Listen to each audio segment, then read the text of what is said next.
ये लेसन 8 है महात्मा गांधी, ठीक है, क्लास 7th का। तो इसमें महात्मा गांधी के बारे में दिया गया है और महात्मा गांधी से जुड़ी हुई जितनी भी लगभग आप लोगों को जानकारी है वो मिलेगी, कितने सारे आंदोलन उन्होंने चलाए, ठीक है, उनकी पत्नी का नाम, माता का नाम, पिता का नाम, सारी चीज़ें इसमें आपको पढ़ने के लिए मिल जाएंगी। तो बहुत ध्यान से इसको देखिएगा और जितने भी इनके द्वारा चलाए गए हैं आंदोलन वो बहुत ज़्यादा इम्पोर्टेंट भी है, जीके का भी आप लोगों के लिए काम करेंगे। सबसे पहले लिखा है in India we call Mahatma Gandhi Bapu or राष्ट्रपिता। इन इंडिया भारत में, वी मतलब हम, कॉल मतलब कहते हैं, पुकारते हैं, बुलाते हैं, महात्मा गांधी को बापू और राष्ट्रपिता यानी बापू या राष्ट्रपिता कहते हैं। यानी अर्थ हो गया कि भारत में हम लोग महात्मा गांधी को बापू या राष्ट्रपिता कहते हैं। His full name was Mohandas Karamchand Gandhi. His मतलब उनका, फुल नेम मतलब पूरा नाम, वाज मीन्स था, मोहनदास करमचंद गांधी, उनका पूरा नाम मोहनदास करमचंद गांधी था। He was born on 2 October 1869 at Porbandar in Kathiawar Gujarat. He was born वह पैदा हुए थे, ऑन 2 यानी कि 2 अक्टूबर 1869 को, एट पोरबंदर इन काठियावाड़ यानी कि पोरबंदर के काठियावाड़ गुजरात में, यानी वह 2 अक्टूबर 1869 को पोरबंदर के काठियावाड़ गुजरात में पैदा हुए थे। गुजरात राज्य है, ठीक ना। His father's name was Karamchand Gandhi. उनके पिता का नाम करमचंद गांधी था। तो गांधी जी का नाम क्या हुआ उसमें से? मोहनदास। और करमचंद उनके पिताजी का नाम उसके साथ जोड़ा गया था। His mother's name was Putlibai. उनकी माँ का नाम पुतलीबाई था। His wife was Kasturba Gandhi. उनकी पत्नी कस्तूरबा गांधी थी। Gandhi ji lived the life of a common man. Common man means होता है सामान्य व्यक्ति या साधारण व्यक्ति, ठीक ना। गांधी जी साधारण व्यक्ति की तरह जीवन जीते थे, या गांधी जी साधारण व्यक्ति का जीवन जीते थे। And kept himself from away from luxurious. और केप्ट मतलब रखे, हिमसेल्फ मतलब स्वयं को या खुद को या अपने आप को, अवे फ्रॉम लग्जरियस यानी विलासिताओं से दूर, यानी कि खुद को विलासिताओं से दूर रखते थे। विलासिताओं का मतलब तो आप लोगों को पता है क्या होता है? सुख सुविधाएं, ऐशो आराम, यही होता है। He was very honest and truthful from his childhood. He means वह, वाज मीन्स थे, वेरी मतलब यहाँ पे वाज मीन्स था होना चाहिए, लेकिन जब भी किसी बड़े व्यक्ति के लिए यूज किया जाता है ना, तो हम बेशक यहाँ पे सिंगुलर लिखते हैं, लेकिन जब अर्थ बताते हैं तो उसको थे था में कर देते हैं, जैसे माता पिता हो गया, ठीक ना। इन लोगों के लिए जब भी हम कोई चीज़ सिंगुलर में करेंगे, लेकिन अर्थ पीछे से जब जाता है तो किस में चला जाता है? प्लूरल में जाता है। तो ही वाज वेरी ऑनेस्ट, वो बहुत ईमानदार और सत्यवादी थे। फ्रॉम हिज चाइल्डहुड, अपने बचपन से, चाइल्डहुड मीन्स बचपन से, यानी वो अपने बचपन से ही ईमानदार और सत्यवादी थे, या सच बोलते सत्यवादी थे, ठीक, सच्चे थे भी, ये भी कह सकते हैं। Once he read the story of Shravan Kumar. Once he, एक बार उन्होंने, रीड मतलब पढ़ी, स्टोरी ऑफ श्रवण कुमार यानी श्रवण कुमार की कहानी। एक बार उन्होंने श्रवण कुमार की कहानी पढ़ी। Shravan used to carry his old and blind parents in basket slung on a bamboo yoke. Shravan used to का अर्थ होता है आदत दिखाने के लिए, यानी कि यूज टू कैरी का मतलब या ले जाया करते थे। हिज ओल्ड अपने बूढ़े और अंधे माता पिता को, इन बास्केट स्लंग यानी कि बहंगी भी बोल सकते हैं या फिर तराजू में, ऑन अ बम्बू योक जो बांस से जुड़ी हुई थी, ठीक। यानी कि श्रवण कुमार अपने बूढ़े और अंधे माता पिता को बांस की टोकरी में या फिर तराजू में ले जाया करते थे जो बांस से जुड़ी हुई थी। Gandhi ji was deeply touched by his devotion toward his old parents. Gandhi ji, ठीक है, वाज डीपली टच्ड मतलब गहरा असर पड़ना या प्रभाव पड़ना, बाई हिज डिवोशन यानी सेवा भाव से, टुवार्ड हिज ओल्ड पेरेंट्स यानी उनके माता पिता, यानी गांधी जी पर श्रवण कुमार के उनके माता पिता के प्रति जो सेवा भक्ति थी उसका क्या पड़ा, बहुत गहरा प्रभाव पड़ा, ठीक ना। He decided to be like Shravan and serve his parents. He decided to be like, उन्होंने निश्चय किया, बी मतलब होता है बनना, like मतलब समान या तरह, श्रवण कुमार, ठीक ना, श्रवण की, उन्होंने श्रवण की तरह बनने का निश्चय किया और सर्व हिज पेरेंट्स और अपने माता पिता की सेवा करने का, यानी उन्होंने श्रवण की तरह अपने माता पिता की सेवा करने का निश्चय किया। He went to England to obtain a law degree. He went, वह गए, to England, obtain means प्राप्त करने, law degree मतलब वकालत की डिग्री या कानून की डिग्री। वह इंग्लैंड कानून की डिग्री प्राप्त करने के लिए गए या वकालत की डिग्री प्राप्त करने के लिए गए। After obtaining his degree, he returned to India in 1893. After obtaining का मतलब होता है प्राप्त करने के बाद, his degree प्राप्त करने के बाद, after means बाद में होता है, his degree अपनी डिग्री, he returned वह वापस आ गए, to India in 1893 यानी कि वह 1893 में भारत वापस आ गए। पूरा अर्थ यह हुआ कि अपनी डिग्री प्राप्त करने के बाद वह 1893 में भारत वापस आ गए। He was restless to see his countrymen suffering under the foreign rule. He was restless मतलब बेचैन होता है, परेशान होना होता है, दुखी हो जाना होता है, आहत होना होता है, ठीक है, यानी कि वह परेशान थे या वह बेचैन हो गए। टू सी देखकर, हिज कंट्रीमैन अपने देशवासियों को, सफरिंग मतलब पीड़ित, अंडर द फॉरेन रूल यानी कि विदेशी शासन के लिए के अंदर, ठीक ना, यानी कि उन्होंने विदेशी शासन के नीचे अपने देशवासियों को पीड़ित होता हुआ या दुखी होता हुआ देखकर क्या हो गए, बेचैन हो गए या व्याकुल हो गए, ठीक। So he devoted his entire life for the upliftment of the poor and to free his country from the clutches of the British rule, ठीक। इसको तोड़ के हम लोग अर्थ निकालते हैं।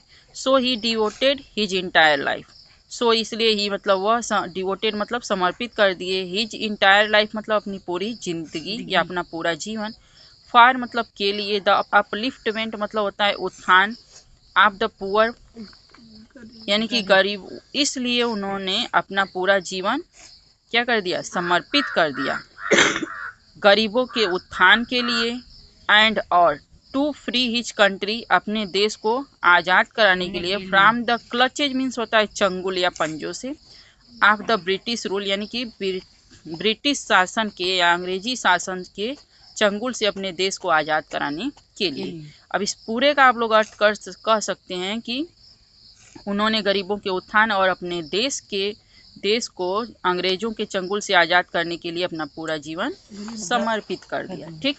या फिर जैसे तोड़ के बताएं वैसे भी आप अर्थ लिखेंगे तो भी सही होगा। He led the freedom movement against the British government and started satyagrah, non-cooperation movement, Dandi Salt March, Quit India movement and civil disobedience movement, ठीक। अब यहाँ से इनके जितने भी आंदोलन है सब शुरू हुए। He led the freedom movement against the British government, इतने का हम लोग पहले अर्थ निकालेंगे। ही मतलब उन्होंने या उन्होंने ही यहाँ पे यूज होगा। लेड मतलब क्या होता है, नेतृत्व किया, क्या करना, नेतृत्व किया। फ्रीडम मूवमेंट मतलब स्वतंत्रता आंदोलन का। अगेंस्ट मतलब होता है के खिलाफ या के विरुद्ध। ब्रिटिश गवर्नमेंट मतलब अंग्रेजी शासन, अंग्रेजी सरकार, यानी उन्होंने अंग्रेजी सरकार के खिलाफ स्वतंत्रता आंदोलन का नेतृत्व किया। एंड स्टार्टेड और शुरू किया सत्याग्रह। नॉन कोऑपरेशन का मतलब क्या होता है, असहयोग आंदोलन, ठीक ना। कोऑपरेशन का मतलब होता है सहयोग करना, साथ देना, लेकिन नॉन कोऑपरेशन का हो गया असहयोग, और मोमेंट्स मीन्स हो गया आंदोलन यानी असहयोग आंदोलन। डांडी साल्ट मार्च का हो गया कि दांडी यात्रा, ठीक। क्विट इंडिया मूवमेंट यानी कि भारत छोड़ो आंदोलन। क्विट मीन्स क्या होता है, छोड़ना होता है, इंडिया यानी भारत छोड़ो, मूवमेंट मीन्स आंदोलन हो गया। एंड सिविल डिसओबीडियंस मूवमेंट, यानी कि सविनय अवज्ञा आंदोलन। क्या हुआ? सविनय अवज्ञा आंदोलन। Ultimately India got freedom on 15 August 1947। Ultimately मतलब आखिरकार या अंततः, इंडिया गॉट मतलब हो गया, फ्रीडम मतलब स्वतंत्र या आज़ाद। 15 अगस्त 1947 को आखिरकार भारत आज़ाद हो गया या फिर फ्री हो गया। ठीक। Mahatma Gandhi is known for his principle of non violence all over the world. Mahatma Gandhi known मतलब जाने जाते हैं, फॉर के लिए, हिज प्रिंसिपल अपने सिद्धांतों, ऑफ नॉन वायलेंस का मतलब होता है अहिंसा। क्या? अहिंसा। अहिंसा। ऑल ओवर वर्ल्ड यानी कि पूरे संसार में। अहिंसा का मतलब क्या होता है? मार काट न करना। अहिंसा का मतलब क्या होता है? मार काट नहीं करना, मार पिटाई ये सब नहीं करना। ठीक। यानी कि महात्मा गांधी पूरे संसार में अपने अहिंसा के सिद्धांतों के लिए जाने जाते हैं। इज है इसलिए हैं कहेंगे। ही लेड अ सेंटली लाइफ। ही मतलब वह, लेड मतलब लेड अ सेंटली लाइफ, वह साधु संतों जैसे जीवन जीते थे। And was against all sorts of injustice. और वाज मतलब थे, यहाँ पे था, वाज मीन्स होता है था, अगेंस्ट मतलब होता है खिलाफ होना, ऑल सॉर्ट्स ऑफ इनजस्टिस यानी कि हर तरह के अन्याय के खिलाफ थे, हर प्रकार के अन्याय के खिलाफ थे। And inequality prevailing in the society. Inequality means क्या होता है? असमानता। प्रिवेलिंग मीन्स क्या होता है? प्रचलित। इन द सोसाइटी समाज में, और समाज में प्रचलित असमानता के भी खिलाफ थे। यानी इस पूरी लाइन का अर्थ हो गया कि महात्मा गांधी एक साधु का जीवन जीते थे और हर प्रकार के अन्याय, समाज में प्रचलित असमानता के खिलाफ थे। पूरा यहाँ से लेकर के यहाँ तक का अर्थ हुआ। ठीक। He wanted to establish Ram Rajya. He means वह, वांटेड मीन्स चाहते थे, स्टेब्लिश मतलब स्थापित करना राम राज्य, वह राम राज्य स्थापित करना चाहते थे। स्टेब्लिश मीन्स क्या होता है? स्थापित करना। By Ram Rajya he meant, Ram राज्य द्वारा, बाई मीन्स द्वारा हो गया, राम राज्य से ही मीन्ट मतलब उनका मतलब था द किंगडम ऑफ गॉड यानी भगवान का राज्य। क्या? का राज्य। For him Ram and Rahim were one and the same deity. For him यानी उनके लिए, राम एंड रहीम, राम और रहीम, वर मीन्स थे, वन मीन्स एक, उनके लिए राम और रहीम एक थे। एंड द सेम डाइटी और उनके देवता भी समान। For his great contribution to the country. For के लिए, हिज मतलब हिज ग्रेट कंट्रीब्यूशन उनके महान योगदान के लिए, टू द कंट्री देश के, यानी देश के लिए उनके महान योगदान के लिए।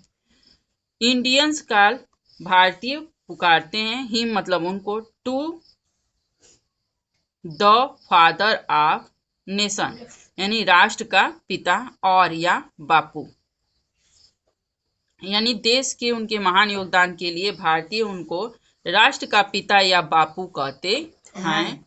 He was assisted on 30 January 1948 Nathuram by Nathuram Godse. He means वह, वाज मीन्स था होता है, असिस्टेड मीन्स क्या होता है? नेटेड मीन्स हत्या कर दी गई, उनकी हत्या कर दी गई 30 जनवरी 1948 को बाई नाथुराम गोडसे यानी कि नाथुराम गोडसे द्वारा, यानी 30 जनवरी 1948 को नाथुराम गोडसे द्वारा उनकी हत्या कर दी गई।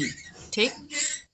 सिंस देन तब से 30 January is observed as martyrs day in India, यानी सिंस देन तब से 30 January observed as martyrs day in India यानी भारत में शहीद दिवस के रूप में मनाया जाता है। यानी तब से 30 जनवरी को भारत में शहीद दिवस के रूप में मनाया जाता है। तो इस तरह से आप लोगों का महात्मा गांधी वाला जो चैप्टर था ये खत्म हो गया। और महात्मा गांधी के बारे में आप लोग जानने के साथ साथ महात्मा गांधी से जुड़े जितने भी जीके के प्रश्न हैं वो भी आप लोग जान गए। ठीक है, तो पूरा समझ में आ गया।